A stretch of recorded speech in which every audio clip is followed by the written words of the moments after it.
Одрони и свлечишта на подрачјето на Водно повторно го вклучи алармот за безбедноста на граѓаните и нивниот имот. Стојан Николовски, жител на Водно, раскажува за проблемите со кои се соочува.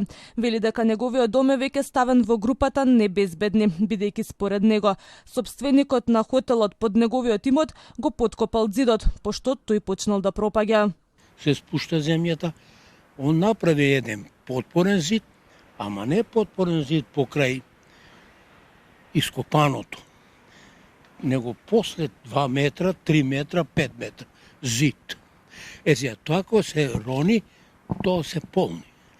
Ама докле тоа да се наполни, ќе отиде цел брег земјиштето. А они нека кажува дека се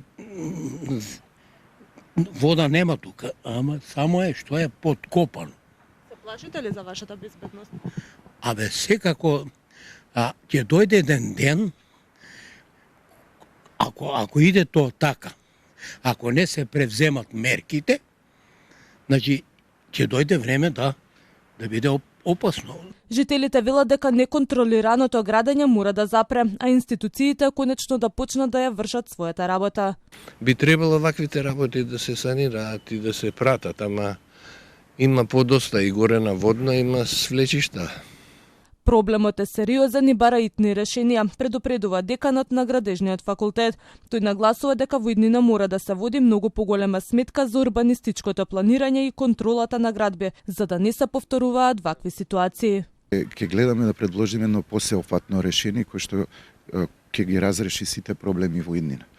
Она што споменавте во делот на проблемите, Водно е место каде што е подложно на вакви појави. И тоа го знаат сите и градежни инженери, па и жители, па и инвеститори, би рекол, тие што градат.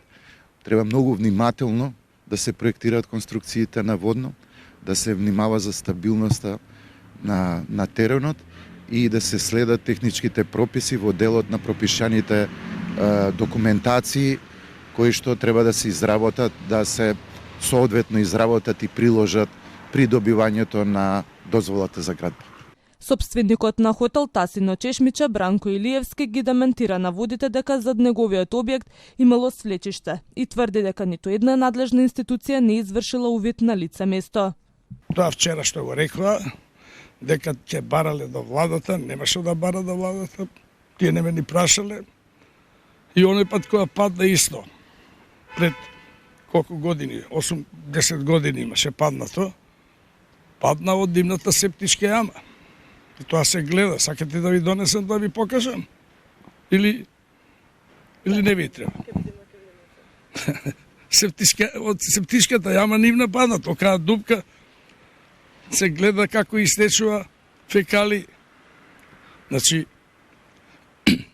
и ние им дозволивме да си направат потпорен зид, тамо кај што беше падната, мислам, септичката јама кај што беше продрена под зидот. Значи, од вашиот хотел не настанува проблемот со слечиште на...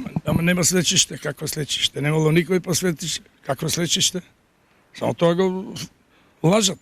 Вчера алармот за свлечиште и опасноста од негово проширување го крена градоначалникот на Центар Горан Герасимовски, кој свика итен состанок со сите надлежни институции. Од нив до владата веќе се поднесени барања за преземање мерки и активности за санирање на теренот.